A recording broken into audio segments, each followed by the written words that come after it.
Hey, everybody. Welcome to another episode of Design Recharge. I'm Diane Gibbs, your host, and I'm joined by my friend Bethany Heck, who is brilliant. And she totally, what I was taught by her dad and other people, told me not to use more than 2 or 3 maximum typefaces at a time. And she presented this awesome, which she actually has a Medium article also, so I'll make sure I share that too. This awesome article, and she's actually presented this paper, and she presented at Creative South, and you know I love Creative South, so they so it was amazing. It totally busted what I had been taught, and it wasn't just the not using 2 or more typefaces. It was about also combinations and how she's kind of analyzed and kind of made this recipe in a way for us to be able to do that. And it was really eye-opening for me. And she's a UX UI designer, so she's doing some of this stuff in real life, and she's done her own case study with the EFIS League stuff. So anyway, thank you, Bethany, for being here, and I'm super excited and always like talking to you. I'm excited to be here too. Thank you so much for having me. All right, so my old alumni student, not old, but you know what I mean. I'm just going to say alumni. My alumni, Jennifer, she said, that's what you taught me. And so that was one of my promo images, was the preacher was converted, because that's really what I feel like. I feel like I was preaching this, only 2 typefaces. And, I was reading the article and pulling out quotes, and it was really frowned upon if we do those things. And I know I've taught that. So to me, it was really powerful that you did kind of debunk it. But it wasn't that you just debunked it, but you actually explained to us how to choose and how to make these combinations that really do work. So I'm super excited to dig in. But just in case people don't know who you are and what you've done, I've had you on the show before. We talked a little bit about the EFIS League, and we definitely talked about your letterpress, love for type and stuff like that. So do you want to give them just a little bit of your background and maybe tell them a little bit about your work history and then what you're doing now? Sure. I went to Auburn University. I graduated in 2010. My dad is actually a member of the faculty on the graphic design program, so nepotism.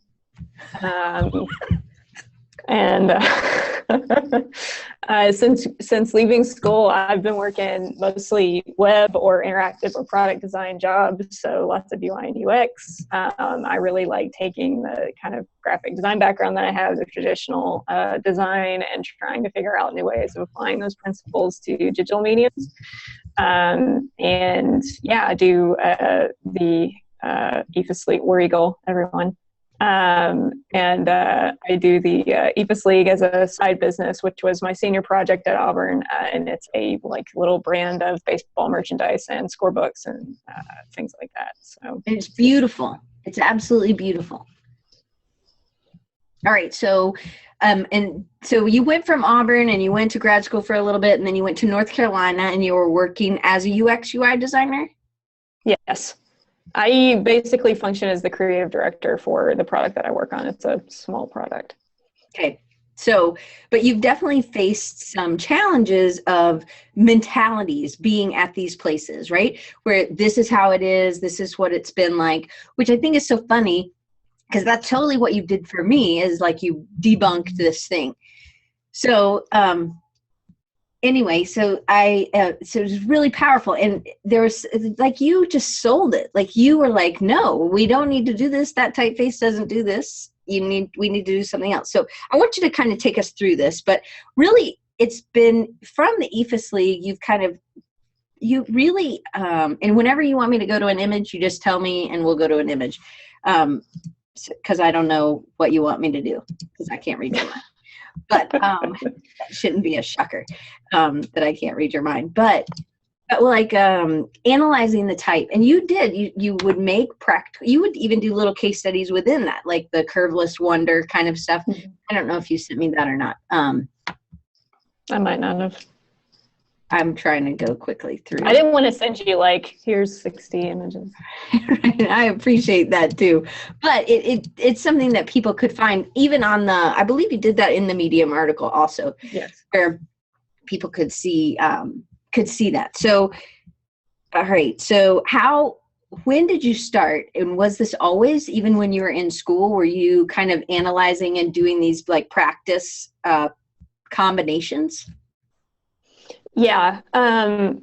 I guess at Auburn, it's kind of like the first semester of your junior year, right after you get out of typing processes, basically, you start to be given a little bit more freedom in terms of the number of typefaces you can use. And prior to coming to graphic design school, most of the typefaces, I had a ton of typefaces that I liked, and they were all from DeFont, and they were all awful. So after having that kind of, initial wave of you can only use these very old like typefaces, Garamond and Helvetica, and they teach you to use the standards basically. So coming out of that and still wanting to have some of that typographic play that I had when I was just kind of teaching myself Photoshop in high school, but wanting to be a little bit more, grown up about it. I still wanted to play with combining typefaces and things. And so, and it was also influenced by my love of, kind of letterpress wood type posters, which have dozens of different typefaces, which I found to be really exciting and interesting. And so, I just kept, that was always one of the default things. Like, it's very rarely that I start a design and I start it with one typeface and I just think, oh, well, I've got this one and I like this font, I'm just going to stop there. I'm always trying to find excuses to use more. And I think some of that's because I like the density of information. I very rarely have one level of information going on. I want to have little, I can't draw, I can't really take photographs or illustrate or anything like that. So if I want to have like more stuff on screen, it's got to be with words. And if I'm going to have a bunch of words, then I usually want to have a bunch of typefaces because I'm a hoarder and collect them like I would like anybody would collect anything that they like to collect. So I have a crazy random question because I don't know the answer to this, but I have an idea because I think you can be a rule bunker or whatever buster. So what number child are you? I'm the first child. I knew it. I had a feeling you were first born. So the reason is my sister's like that too. She's like, I don't know why you people are doing it that way. This is the way. And it's like, we need people like that. But I think like second children and others, they're like, oh, this is the way it's done. You just got to accept it. These people are telling me how to live and whatever. Right. So I think that, and I just think it's so funny because I'm sure your dad told us like 3 maximum, but it doesn't sound like he really talked about design a lot at home. You had maybe programs that other kids had, but really it wasn't a ton of influence. You were really exploring on your own. And then you found this love for letterpress. And you really have put money into this. You've explored this and you've played. And I think that hand work with some of those letters has given you a deeper taste or a more richer palette. I think that's all fed into this to me. Fabulous. Definitely. A soul. I think having that, there's a large, Auburn makes a pretty large library of typefaces available to students. So I definitely give a lot of credit to that for exposing me to different boundaries and starting to, get a better idea for what a good typeface is. And I guess I just kind of taken it to the extreme after that. No, but I think that's really good. But so was there ever, because I don't think that you were really like, your dad wouldn't come home and be like, oh, Bethany, too many typefaces, like even as a little kid, right? It wasn't something that you were taught and then you were like, I'm going to rebel and use 18 or something. It was just something natural that you were like, hey, this solves the problem better, right? Yes. He was never, when I decided that I wanted to go into graphic design, well, first he didn't want me to go into graphic design. He said it was too competitive and I'd never make any money. You told him. When I started into the program, he never gave me, I didn't ask him for his feedback on a lot of things because I didn't want to, I don't know, it felt like cheating in some ways, and I didn't want to put him in a bad situation because there was, I think, especially in the kind of like you're trying to get in the program phase of things, he needed to be very hands off. There couldn't be any, kind of nepotism again involved. So yeah, I don't remember him talking about typeface limits too much with me. I probably made a lot of mistakes in school that he could have pointed out, and he didn't. So he was very hands off. Right. Well, all right. So, but it wasn't this big thing that did you realize how big this was when you started doing this? Like, no, it was just second nature to me. Right. Which I think is awesome. So Fabio, who comes all the time, and he's actually going to be on the show later, and he loves typography too, and he's super fast. So he said he's found a soulmate in you, Bethany. So anyway, you'll have to check his stuff out.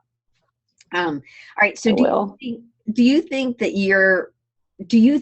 I know you didn't think maybe in a way, oh, Fabio just raised his hand. I don't know what I do to raise hands. Oh, boogers.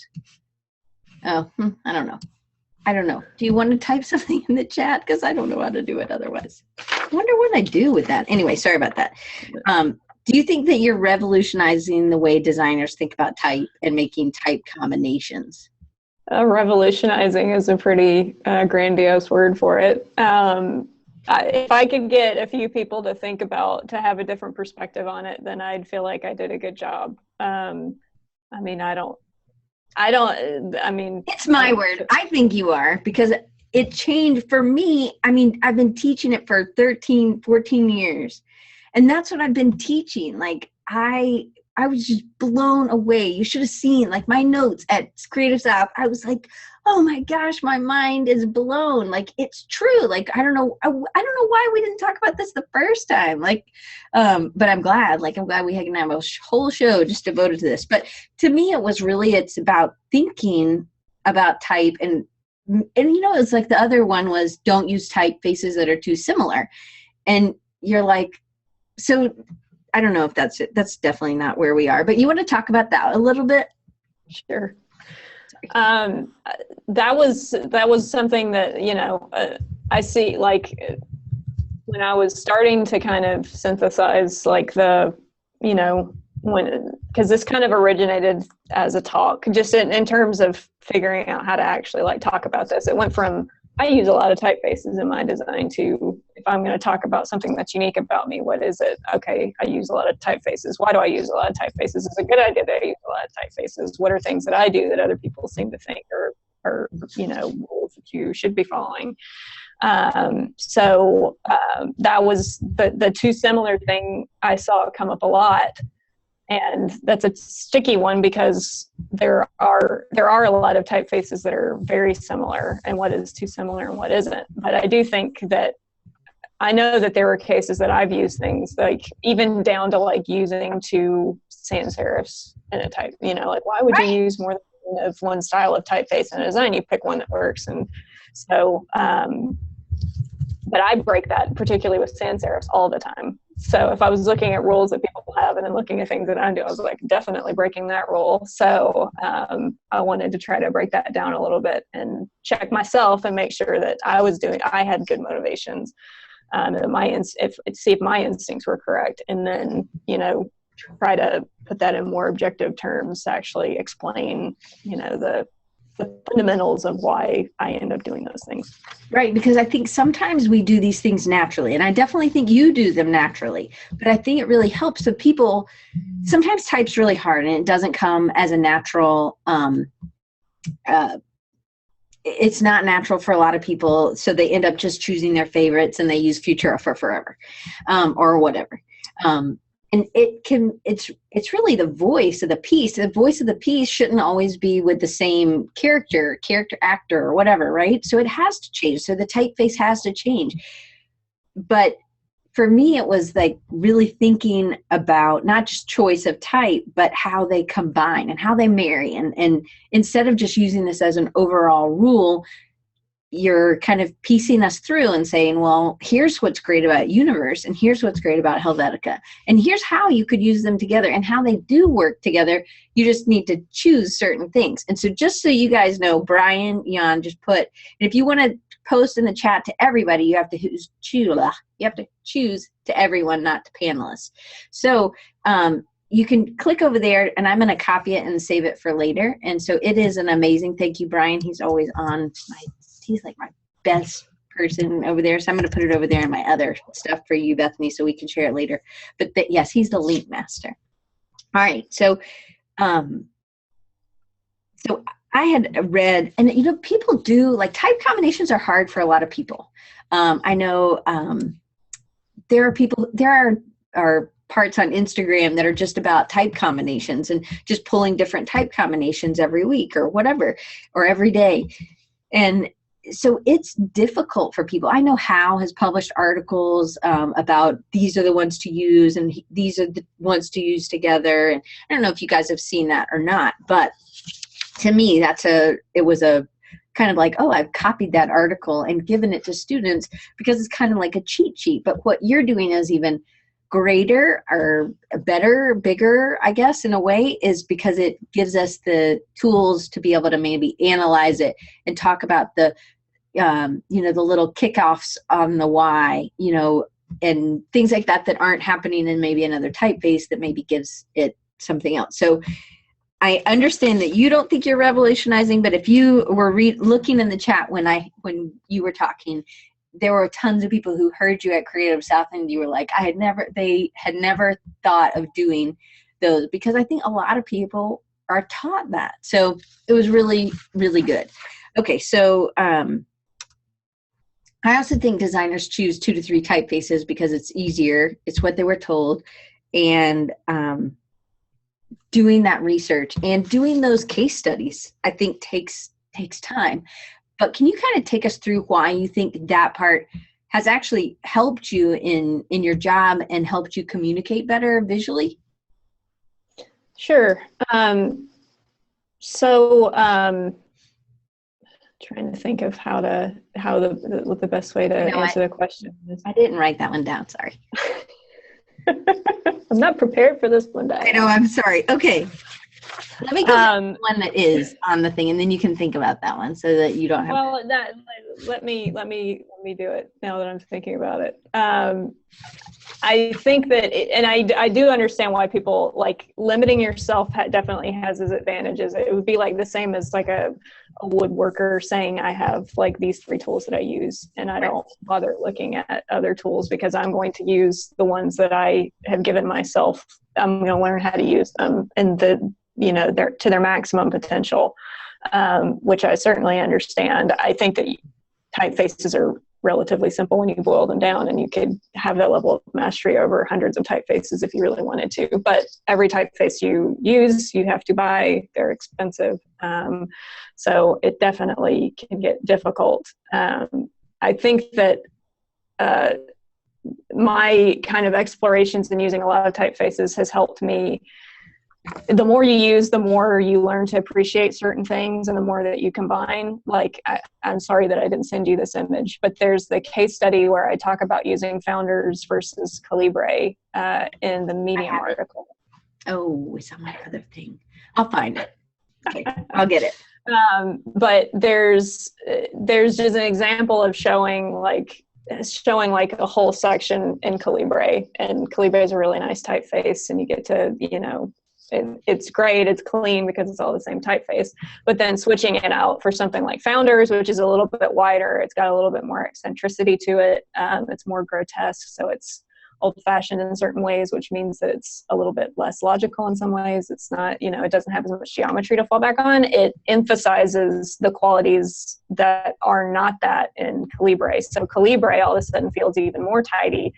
And, it kind of that contrast can really show off and make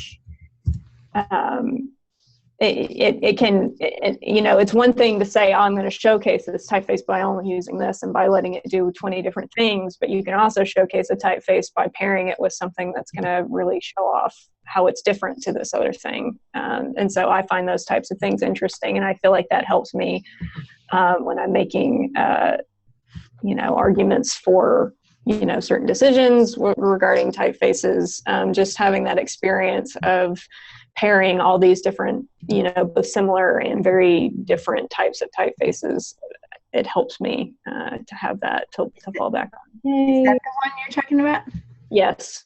Okay, so I don't know, I don't think you guys can you see my mouse? I can see your mouse. Okay, can y'all see it? Oh, Kent says yes. Okay, so see if you can roll. Oh, well, it's not my screen. Never mind. I'm an idiot. Okay, so which side is this, and then which side is this? So Founders is on the left. Okay. And Calibre is on the right. Okay.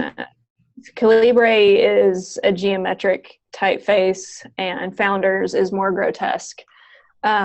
So they're pretty similar, but there are things about this actually isn't the ideal slide to talk about how one of them is going to be emphasizing the other. This one is to show that the Calibre ended up being the better solution for this because there are other geometric elements on the page. So the Calibre jives better with those the diamonds and circles and other things than the Founders did. This shows so Founders and Calibre, they're both by Klim Type Foundry, so they're very similar. They have the same X height, so you can name off like 5 or 6 things about these typefaces that are exactly the same. And so a lot of people would say, well, you pick one or the other. Like you pick the 2 or 3 differences that you value most, and you stick with that, because why would you use both? And so there's a big section in the article talking about why I wanted to have the advantages of both, and that there are ways of using 2 typefaces that are very similar on the same page and actually emphasizing the things about them that are different in a way that makes them both feel even more special than it would if you just use them. I mean, if you just pick one of these and use it, it's just like, oh yeah, that's the sans serif. But if you use more than one sans serif, you start to, kind of like you're adding adjectives to it. It's like, oh, that's the geometric sans serif, or that's the sans serif with the really nice descenders and the lowercase a that's really pretty. And, you just by making yourself do that, you have to learn to appreciate the typeface more, because it's not just like, I've got to pick a sans serif, so I just pick something out of this bucket. Right. So, and it's also, one, it's about analyzing the type, geometric, grotesque. And so one thing I think that can be super helpful, and kind of what you were saying, you're not an illustrator, so you're really kind of leaning to typography to make your hierarchy and your impact. But that's what it does. Type can really play that role of saying this typeface. And this is kind of what you talked about doing, I think, at Microsoft. They were, and maybe that's in some of your slides. You just tell me which one. I can try to pull it up. Or you can look at what I sent you. Any of the ones for 9 okay, would be good for that. Okay. All right. Let's see. Let me share. Oh, bookers. Because I think hierarchy, when you were talking about this, it really made a difference to me of understanding what you were talking about, because they were really also limiting you and saying, hey, we just use this one typeface. And you were like, nope, not anymore. Yeah. So talk about that a little bit. Yeah. So do you have the one that's it's like OY? It's just the Excel screenshot, because that's a good way to kind of set the stage about what one of the problems is that we deal with in enterprise software design. All right. So there's it's like 9_1-OY something. Yes. Okay, I got it. Okay. I should have taken the time to give these thoughtful names, and I did not. I apologize. No, it's fine. We can figure this out. So, okay, I got it. This one, right? That's the one. So this is Excel, and so Microsoft, kind of decided, well, Apple's using a humanist sans serif typeface for all their marketing communications, which is Myriad, I think. And so they got Monotype to make Segoe for them, because they were like, well, if that's what Apple's doing, then that's what we're going to do. And then they took it a step farther and they said, we're not only going to use that in our marketing communications, we're going to use that on all of our software design. It's a really bad idea, mostly because Windows operating systems are really bad at rendering type, and there's a lot of subtleties in the line weights in human, in those kind of humanist sans serif typefaces. So that's just kind of getting into the nitty-gritty of why Sego's a bad typeface for this. But the problem that you end up with in complicated products like Excel and like Power BI, which is what I work on, is that you've got, you know, in some cases, many dozens of commands that you have to present to the user at once. They're usually labeled because there's so much stuff that we don't even trust ourselves to make icons that are, you know, clearly conveying what these. So it's got all these pictures and all these icons, and they're all the same typeface, and they're all usually the same color, and usually they're not labeled clearly either. So my favorite part of this is actually that in the top left, there's all so you see file home, and then there's like from, access, from, web, from, text, and the ribbon. That's what you call like the big chunk of all these like words, and then it says get external data. So if you are just reading that, the word get implies if I do that, I'm going to get external data. It's telling you what it's going to do if you click on it, except you can't click on it. That's just a label. It's just to say that this is how you get external data. So it's like a combination of a copywriting fail and just an information hierarchy fail.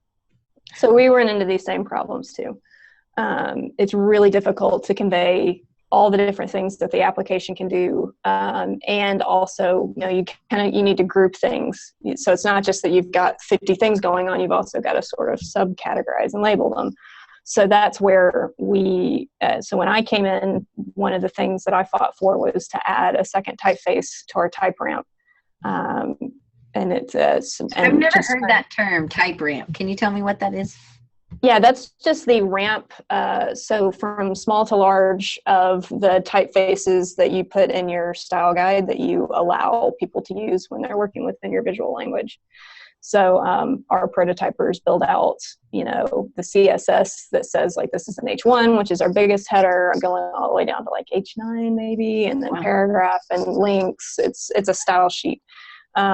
So that's to prevent people from being like, I want to have pink, you know, giant bold type running up the side of the screen over here. It's just to enforce some standards. Right. And so we have added DIN as a second typeface to complement Sego in cases where we need some labeling, and it's kind of intermingling with a lot of stuff that are actions. So like lists of things, or situations like this where you have labels right next to things that you can actually click on, buttons and labels, text links. It's the way for us to distinguish between things that are interactive and non-interactive. So you kind of teach people to see, oh, it's set in DIN and it's all caps. And that's not an interactive thing. It's just like in the same way that when somebody sees a button that's grayed out, they know that it's disabled. It's just another way of visually communicating the concept to users. And with flat design, which is what Microsoft is really embracing now, it's very hard to distinguish between what's just information text that I'm just reading, like, you know, it's explaining something to me, or something that I need to read, or is it something that I can actually do? Because we don't like bevels and drop shadows anymore. We want everything to be flat. The problem with that is it gives us less ways of saying, like, this is a clickable thing and this is not. So we're trying to compensate with that by adding the second typeface. So this is a question, and I didn't write this down, but did you come up against, you're like, oh crap, but did you come up against any, like the higher ups, creative directors, whatever, like, hey, Bethany, we don't do this, you know, like, did you, or was it just a bunch of second children who weren't bucking the system at all and just were doing what they were told, and you came in and you were like, hey, this doesn't make sense, like, did you? There are definitely people who have reacted against it. there's at least one comment on the Medium article from a Microsoft employee who wasn't happy about the fact that I was using DIN.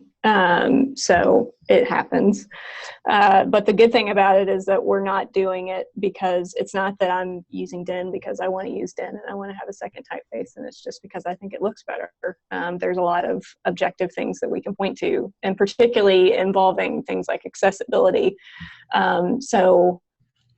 With accessibility concerns, you're thinking about people with who are vision or motor impaired, so they might not be able to distinguish between certain ranges of colors. So something that's, they might not be able to distinguish between something that's a dark green or a black, but they can distinguish between two sets of typefaces that look, that are pretty obviously, drawn differently. So that's another, kind of thing that we can use to make the argument. And other teams at Microsoft have started to adopt DIN, which is good.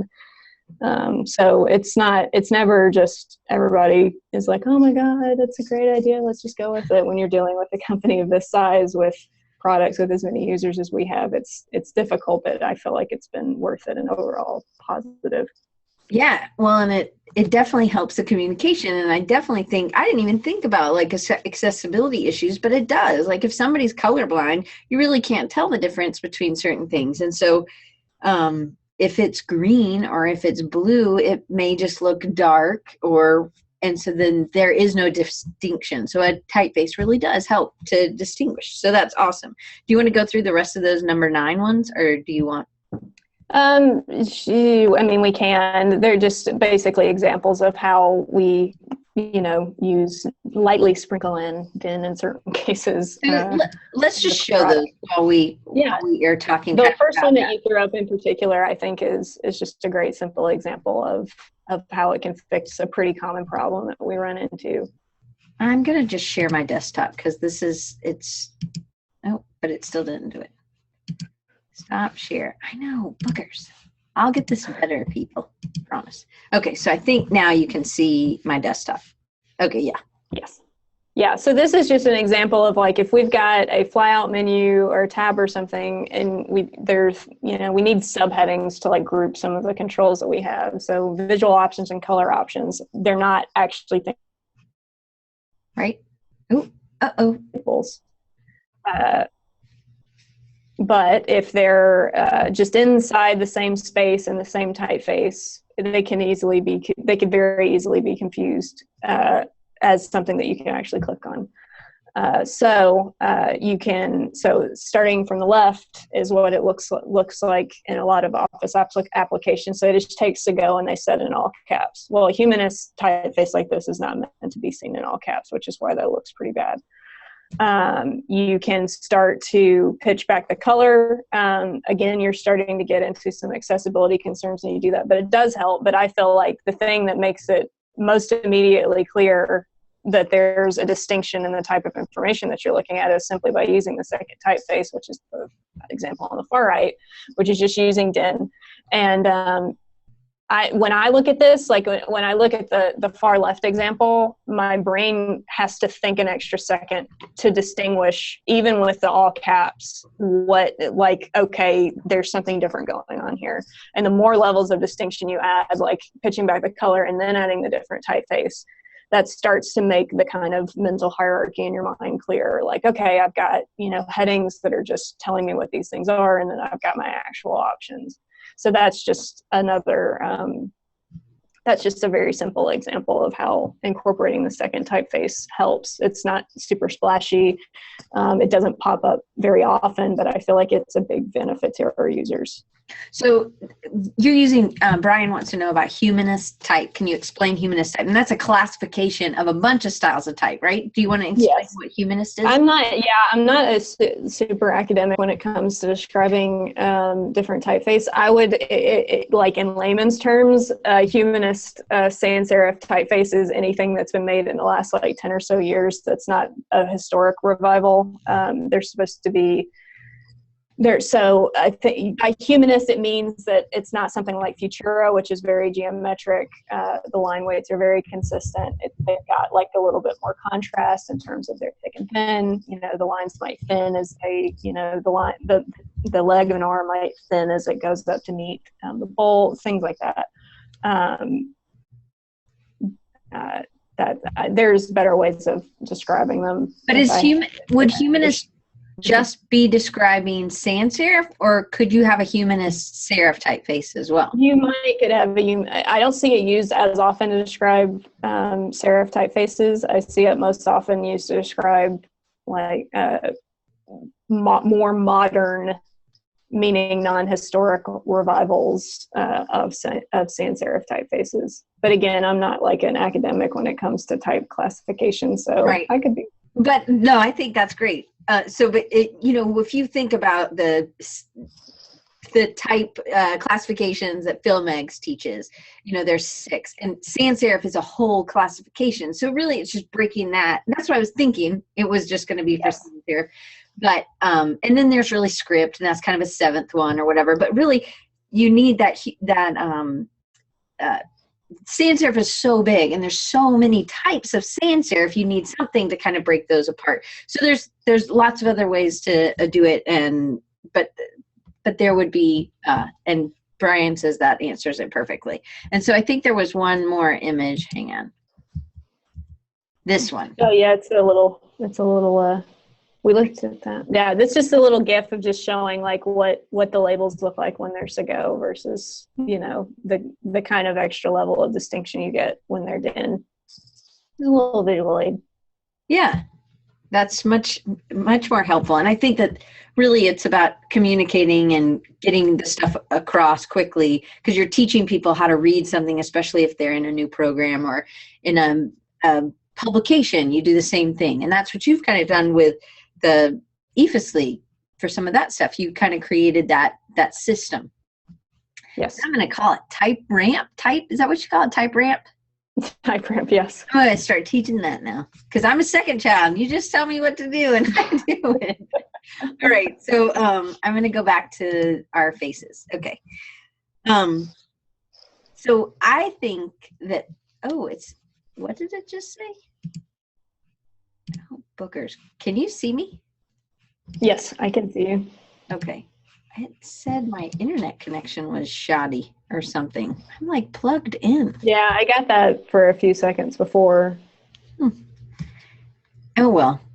And now it like totally threw me off. Sorry.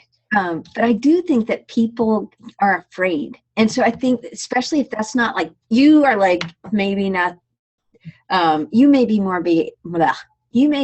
afraid to do an illustration, which some people would be more afraid to use different typefaces. And we talked about it a little bit. So a lot of times people will just go to their go-to faces.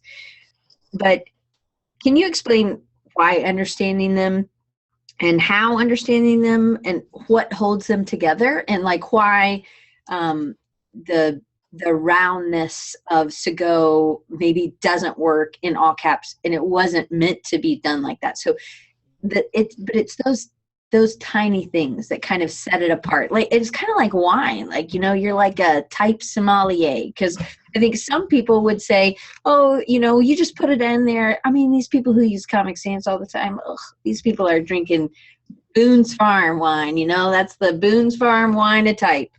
But that, like, there is these tiny little nuances, and I want to be able to teach this, so I would love for you to explain it so that in layman's terms, let's not get academic. I just play one on TV, but can you kind of go through that, because it is those little nuances, and what do we need to look for so that we can do this better and not be so scared, I guess.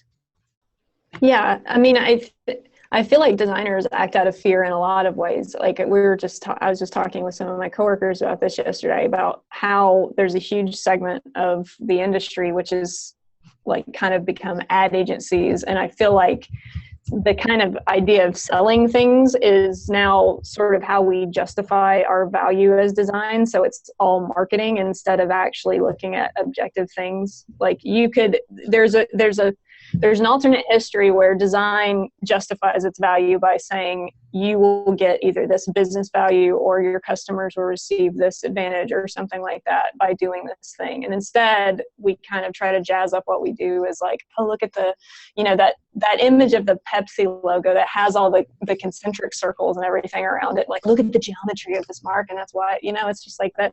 People see through that. So there's a lot of that in design, and there's a lot of that in typeface stuff as well. And like I said, I don't dive into the history, like going all the way back to, Gutenberg, looking at the typefaces, every typeface that I use and what it's derivative of. But I think that you can just look at the typeface by using it and start to determine some of the objective things about it. The personality of it, to put it in emotional terms, and also just the form of it. What do the shapes look like? So like what? Like, explain that. So I get personality part of it. Like, I totally get that. But like shapes, like if you're talking about an R and the leg comes down and it's straight at the bottom, as opposed to it kicks out a little bit. So what would you say? Like, analyze that one for me. Or do you want to throw up that image, that overlay image again, the 8 one? It's the one with the red and blue. Yes. That overlaps, because that'll be a good visual aid for this. Sorry. Yes. Okay. This one. So yes, perfect. Thank you so much. So for this one, so Founders and Calibri, we've already talked about these a little bit. They're from the same foundry. They're both sans serif typefaces. They both have a little bit of a grotesque nature to them, which is a reference to historical sans serif typefaces. But the biggest difference between the two, just stylistically, is that Calibri has more of a geometric feel to it. So it's kind of like a mixture of something like Franklin Gothic and Futura, which are two very different sans serifs, but it's kind of like meeting in the middle. So, and you can see that in things like that. So on the last line, the capital R in report it has a straight leg on Calibri. Mm-hmm. So that's one difference. And then if you look at the overlay, because they're made by the same type foundry, Chris Soursby, I think is how you say his name, he probably has like a certain X height that he likes to kind of start drawing his letter forms at. So they both have that same X height, which is good, because you think, okay, I don't have to worry about thinking about the difference between the two of them. But if you look at the cap height, meaning if you look at like the capital, like what's a good example of it? Like the capital I and the capital M, you can see how like the red is slightly taller than the blue. So the Founders has a very slightly taller cap height, meaning that it's actually got a bigger difference between the X height of the letter forms, where all the lowercase letters fall, and where the capital letter falls. And so and then the wider, like the letter forms are way wider. You can see that's the biggest difference that you can see in the overlay, is that the Founders it takes up way more space. So the combination of that very slightly taller cap height and the fact that it's wider will make it feel like the X height is smaller. So the capital letters are going to really jump out at you when you're reading it, which makes it less ideal for body copy, which is why he actually has a body copy version. He has a text version of this typeface. So if you're choosing between the two and you need something that's going to be good for body copy, good at small sizes, you go with Calibri, because it's going to read better at small sizes. So that's one way of just objectively looking at the typefaces and seeing. And then when it comes to things like personality, Founders, the lowercase a is really pretty on that typeface. The one on Calibri is a little bit more straightforward. It doesn't have the tail that curls off at the end. Again, because it's a tidier typeface. Like each letter form is kind of only taking up a set amount of space usually. It's a little bit more it's not monospace, but it's a little bit more of that feel, whereas there's a lot of variation in width in the Founders letter forms. And the bad thing about that is that it can make you work a little bit harder to read.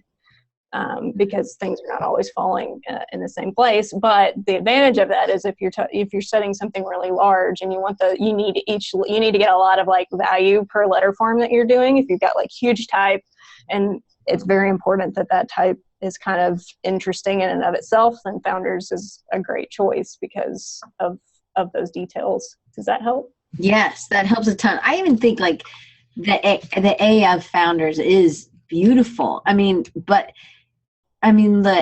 counter and the bottom counter that's the teardrop sort of Helvetica-esque, I guess. And then in the Calibre, it's like an oval, like an egg, like on its side. Yeah. And I don't know. I love A's. Like, I think there's a lot of things you can do with A's. And I think that it looks more cartoony in the Calibre to me, and it looks a little bit more finessed in Founders. I think that detail in Calibre is one of the things that helps it feel like more like a grotesque and still have some personality, even though it is more of a geometric typeface. So a lot of geometric typefaces would just do like the circle with a line A for that. Mm-hmm. Like that's what Futura does. But right. The fact that it has this kind of odd A is some of the reason why it still manages to maintain some of that personality to it, even though it's leaning more towards that more kind of static style. It seems like that shape may be repeated in the O, but it's vertical, and almost kind of repeated in the B and the P. So it's that egg kind of shape repeated, which really you don't see that teardrop shape repeated at all in the Founders or in many others. So I just think that, I don't know if that was why they did that. But it does it's friendly, and maybe that helps with that friendliness of Calibre. And maybe that's another reason it's easier to read. I don't know. I'm just making stuff up. Okay. I'm going to go back to faces. Okay. So, okay. I don't even know what time it is. Okay. 2:18. We're okay. All right. So we covered that one. So now, so you work with a company that has these type ramps, and we all do. We work with this, like, hey, we got to give these limitations to these people, but and you have these rules for a variety of reasons and to use a variety of typefaces. So I wanted to see if you could kind of talk through some of those rules. And I don't know if I still have the Medium article up, so I can always pull something up as well. But with question 7, you had given me one image for that, so I'm going to pull that one up because that's what question we're on. So. Yeah.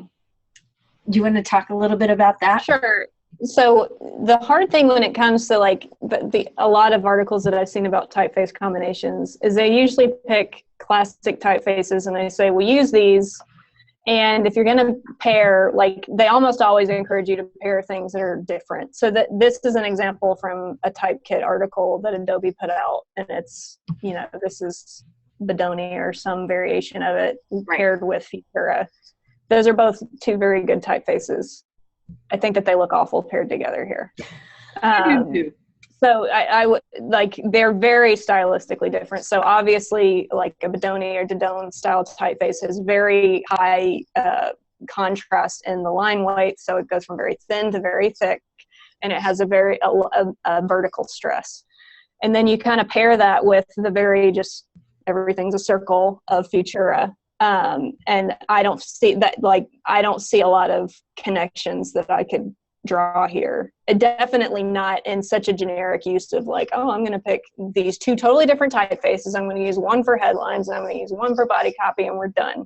If you want to use things that are this different, I think that you need to be able to be a lot more considerate about how they're going to be paired together, meaning less generic use, I guess. So you want to be able, like, there might be a case where you could throw in Futura next to Bethany and either contrast Bethany or accentuate Didone in a really thoughtful way. But you're not going to do that when you're only using them in this super hella generic way. So this is one of the problems that I see with a lot of type combination and type rule articles, is that they usually fall back on these things and they're not absolute. These are 2 good typefaces used in a very bad way. So I don't see how the article is therefore useful. So in this, I think it has to do with voice. As it comes to a regular user, they read like the top and it's much more high end kind of feel. So maybe it's like speaking with a British accent. You know, those people always sound great. And then you kind of get like in Futura, and it's just it's rounder, and the high class that you were getting with Bethany is totally, maybe it's kind of like, what's that movie with, Audrey Hepburn, where she was, learned to talk. Breakfast at Tiffany's? No, not Breakfast at Tiffany's. I don't think. I think it's where they took her and he was like, I can make anybody. Isn't it My Fair Lady, maybe? Anyway, but that's kind of what it feels like. You have this really high class with the Bethany, and starts off, it's like you have a really nice entryway in your house, but then you got a Barca lounger and like a cooler as your. Not that Futura is a Barca lounger and a cooler, because I also like Futura, but it doesn't really, like you're saying, it doesn't pair well. So really typefaces need to have some commonalities to be able to use together so it's that same voice. Is that what you're saying? Yes. So like the approach that I always try to take is if I want to use two types,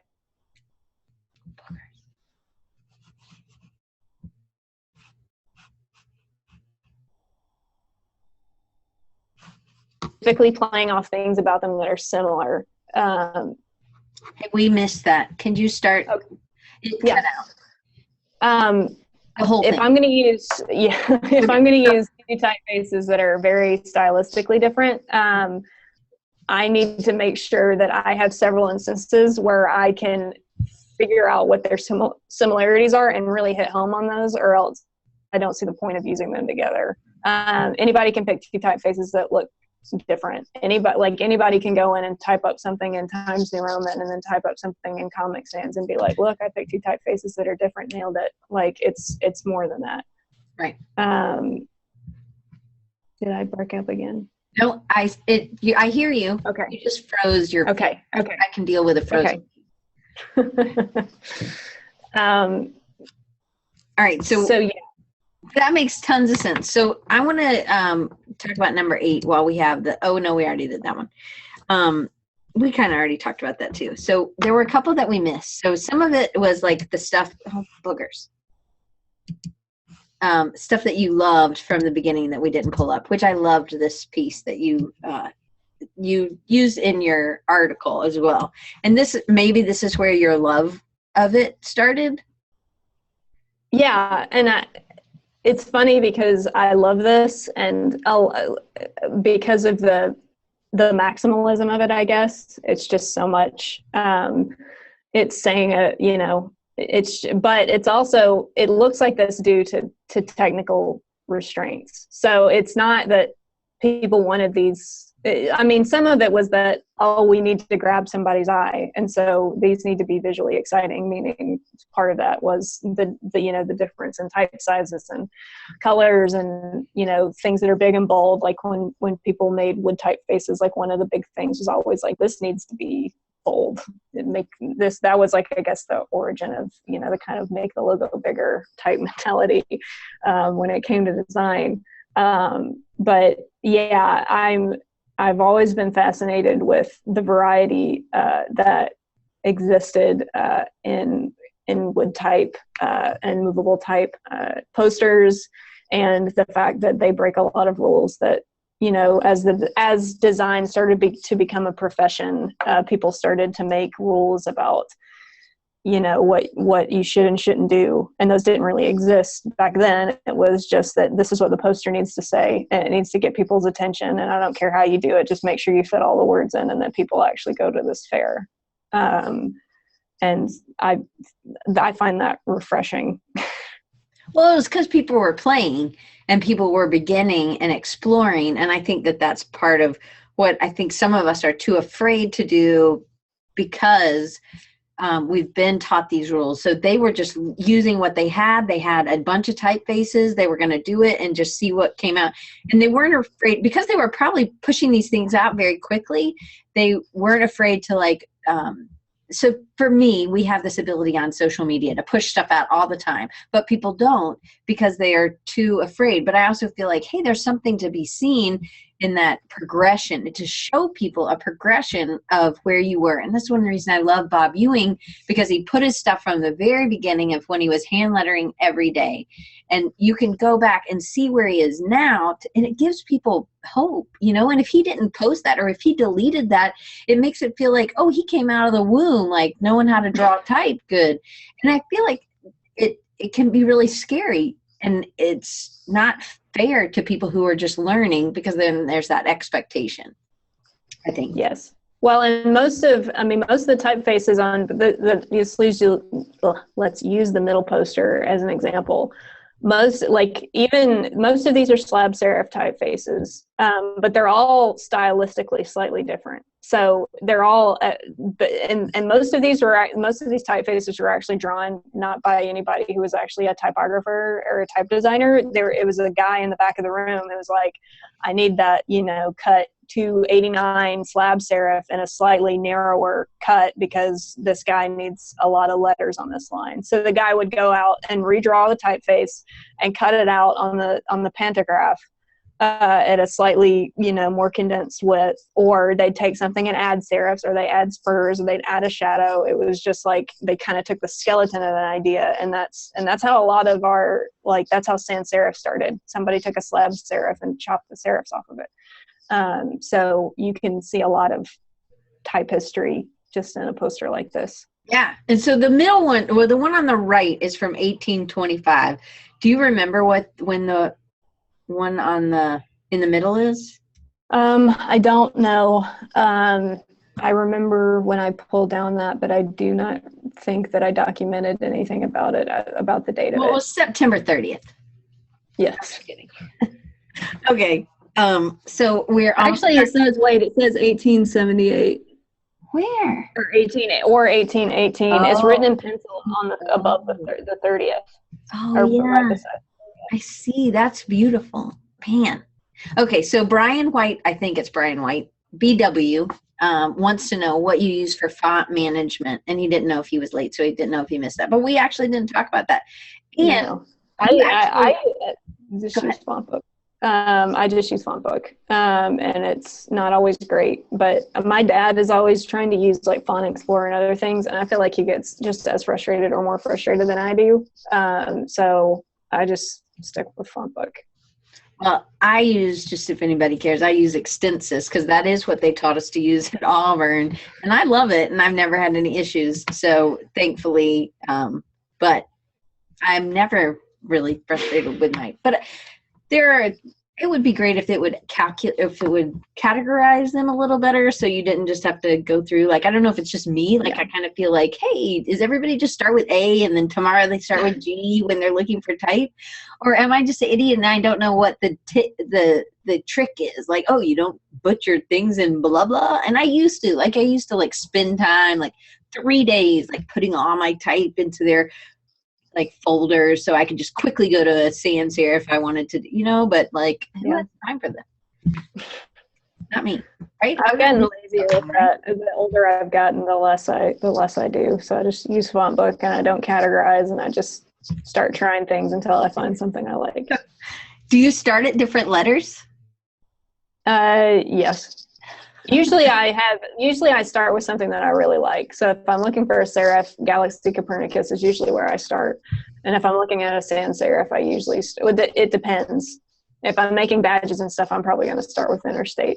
So anything that needs to be all caps, I just start with Interstate, and then I, go off from there. So one of my first questions to Bethany was, are you on a Mac? That was my one worry for her. And she said, yes. Yay. They give us Mac monitors. I have an iPhone. So that's good to know. They're not holding you back or anything, but no. So I wanted to see if there were any other images that I wanted to show, because the article is great. I'm going to actually share that again, because I want to make sure that everybody sees that. But I want you guys to be able to also follow Bethany if you're not already following her, because she's wicked smart. And she's super humble, so she would never say that herself. But I think she's brilliant, and she's hilarious, and she does not think she's funny. But if you were at Creative South, we were rolling. I was rolling. It was so funny, right, people? Tell them in the chat. It was really funny. We were cracking up, Matt says. Yes, really, one of the funniest, best talks. That's what Brian said.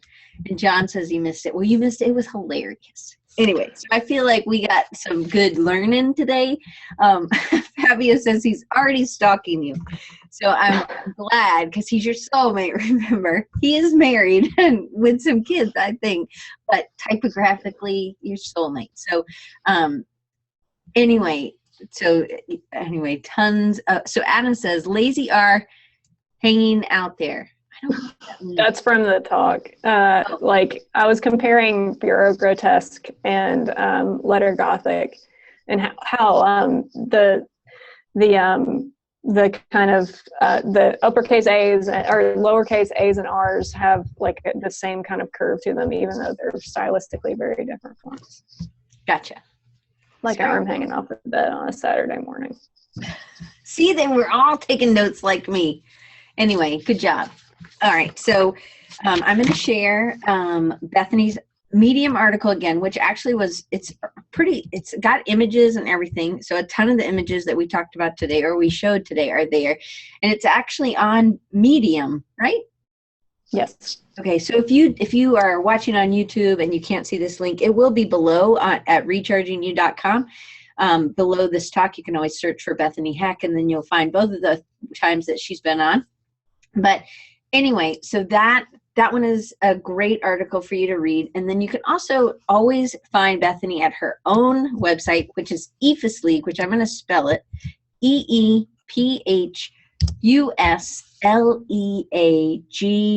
again, .com. Forget the whatever I said in between. It's just EPHUSLeague.com. And so you want to make sure that you're, and if you're on iTunes and you're listening, clearly you can't see the link, but it is below in the show notes. And then if you want to follow her, you can actually, she has two, on Instagram, your Heck House, HECKHOUSE, and then on Twitter, and you're pretty active on Twitter as well, it's EPHUS League again. And if you don't know what EPHUS League is, you guys should check that out. She really loves baseball, and I'm not even really a huge baseball fan, but it's so beautiful. Like, Bethany, one thing that you did, you taught me, and so people say, oh, well, how has, Design Recharge changed you as a designer? And I'm like, man, I learn stuff every week. So, one thing you taught me the first time was, he said, oh, you can use Flickr for your, if you do the Library of Congress, there's tons of big images. And it was like, you walked me through that. And so then I was able to do some stuff with those pictures. And I was able to do some stuff like about the 1940s, the women painting the planes and stuff, because there's some beautiful images there. And so like Nathan Yoder is going to be next week. And you know what Nathan taught me? And again, these are like simple things. I guess I've been in a hole. Like, he's like, oh, I just email myself, or I message myself the images, and then I post it on Instagram, because I'm like, how are these images so beautiful? Like when I take a picture, I have shadows or whatever, and it was just like little light bulbs. And so to me, those are, this whole episode's been terrific for me. I told my mom, she said she wasn't going to be able to come today because she had to get her hair cut. And so I said, well, we're really kind of going to be geeking, talking. And she's like, really, that's every week, Diane? And I was like, well, it's more so this week, probably so that she doesn't get, but I think it's lovely that my mom comes. But yes, really, that is lovely. It really makes a difference to me. And so I really appreciate that you're out there, one, telling people to play more and to explore, but you're also saying, hey, don't be afraid if the company says, hey, this is how we do it. If you've found a better way that helps people, then you should fight for it. And I think that's what you've done. And I just am real proud to know you. So I'm proud to know you too. Thank you for having me. Anytime, literally anytime. You got something you want to talk about, or something brilliant, you made a great article, please send me a link. Anyway, okay. Seriously. So let's see what Barack says. I always wanted her site to change when you hit the horns or halo, always. Oh, God, that's hilarious. Oh, I got it now. Anyway, so thank you guys. Oh, so Heck House Insta feed is groovy for fashion advice as well. That's totally true. You take great pictures, like your watch and all the stuff out. It's just nice that you're doing different things. So thank you. And Bethany recently was on the Creative South podcast, and so definitely check her out there too. And I will try to put a link under there. So next week is Nathan Yoder, and he really did a transition from hand lettering to illustration and animation. And we're going to talk about that, and when your career changes and how you go through that transition and how you continue to get work. And so sometimes you might feel alone, like, hey, everybody else clearly is getting work and maybe I'm not because I'm doing something new, and there's some things you can do. And so we're going to talk about that. And I love having Nathan on too. He's another one of my, people that I've learned from, even if it's just how to iMessage yourself. So Bethany, thank you again so much. And thank you guys for hanging out on the new platform. And again, if you have time and you don't mind, rate us on iTunes.